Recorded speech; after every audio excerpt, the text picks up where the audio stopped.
lanjutkan hari ini tentang bisikan setan, dampaknya, dan sekarang hari ini kita akan membahas tentang solusinya seperti apa sih gitu.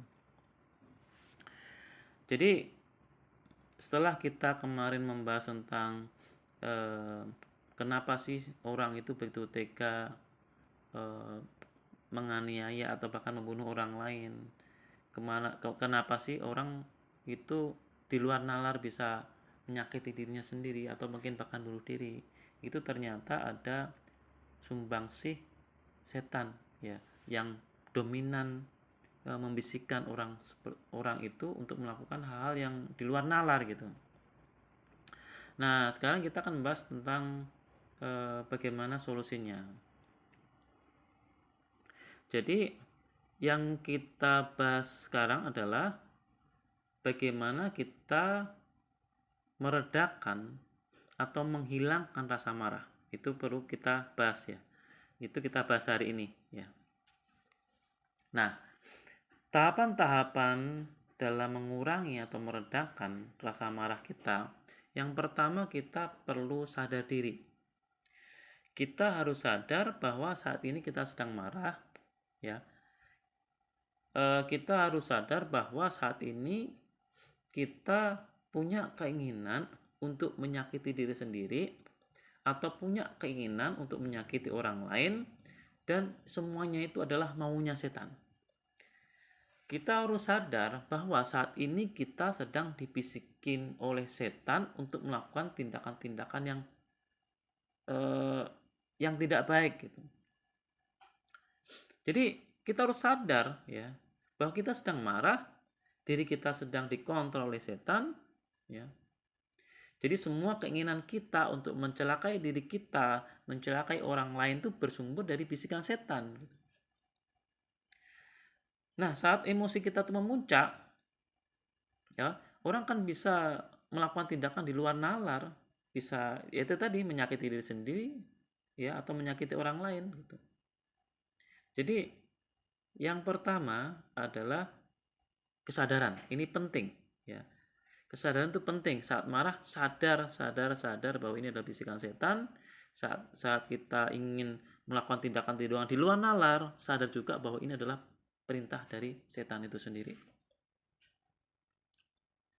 Makanya saat marah coba kita mengatur nafas ya. Jadi tarik nafas dalam-dalam, hembuskan secara perlahan-lahan gitu. Itu untuk menurunkan ya. Menurunkan pelan-pelan itu kemarahan kita. Kemudian yang kedua, setelah kita harus sadar diri bahwa kita sedang marah. Kalau kita sedang marah, setan begitu dominan dan bisikan hati kita itu terkunci ya. Jangan sampai kita dikendalikan atau dikontrol oleh setan. Jangan sampai kita mengikuti kemauan dari setan. Kemudian yang kedua adalah kita harus membaca tauz ya. Kita harus membaca tauz, auzubillahi minasyaitonirrajim. Ya, untuk apa? Kita harus berlindung pada Allah. Kita menghadapi musuh yang nggak kelihatan musuh itu.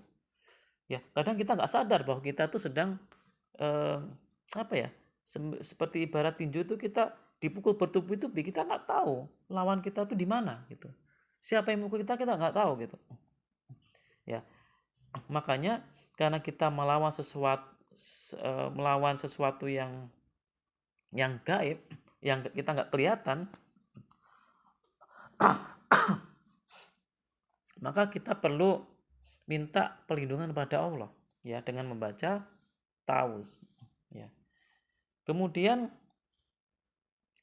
untuk menghilangkan pengaruh setan, kita juga perlu membaca ayat kursi ya. Kemudian 3 surat kul, yaitu surat Al-Ikhlas, surat Al-Falaq, dan surat An-Nas. Kalau bisa 3 surat Al-Kul itu ya, itu dibaca masing-masing 3 kali, terutama di surat An-Nas. Karena surat An-Nas itulah surat yang menceritakan ya bisikan setan itu ada di surat itu, surat An-Nas. Jadi yang kedua adalah yang kita lakukan, kita minta perlindungan kepada Allah, kita minta dijaga oleh Allah untuk menghilangkan bisikan-bisikan setan yang saat ini ada dalam diri kita. Kemudian yang ketiga itu kita harus diam, ya. Yang mungkin sebelumnya kita ngomel-ngomel, ya, terus kemudian kita jalan sana jalan sini gitu kan. Itu coba untuk diam dulu. Atur napas dan kita diam. Sesuai dengan hadis Rasulullah, ya, riwayat Ahmad, jika di antara kalian marah, maka hendaklah ia diam. Kemudian yang keempat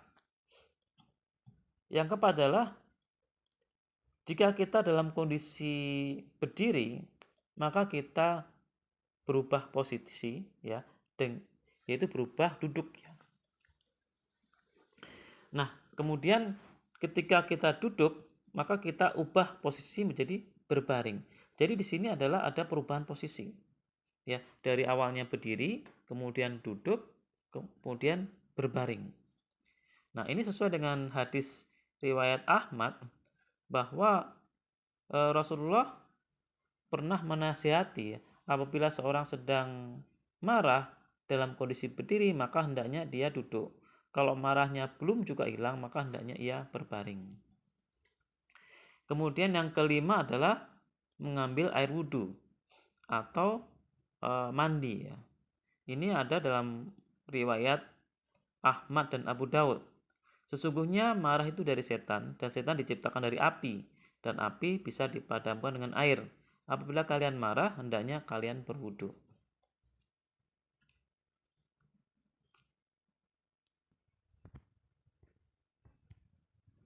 Selanjutnya yang keenam adalah saat kita marah, selalu ingat hadis ini, ya. Jadi hadis riwayat Tabrani, jangan marah maka bagimu surga. Jangan marah maka bagimu surga. Sekali lagi, jangan marah maka bagimu surga. Nah, juga saat hadis ini, ya, hadis yang lain riwayat Tabrani juga, wahai Rasulullah, ajarkan kepada saya sebuah ilmu yang bisa mendekatkan saya ke surga dan menjauhkan dari neraka. Maka beliau, ya Rasulullah, bersabda, jangan tumpahkan kemarahanmu, niscaya surga akan kau dapatkan. Ya, itu 6 tips, ya, dalam meredakan marah. Semoga bisa membantu, ya. Ini meredakan marah dalam, ya, insya Allah seketika, ya. Insya Allah seketika, dan semoga bisa membantu kita semua, ya. Saat kita sedang marah, kita bisa mengikuti pola ini untuk menurunkan atau meredakan rasa marah kita.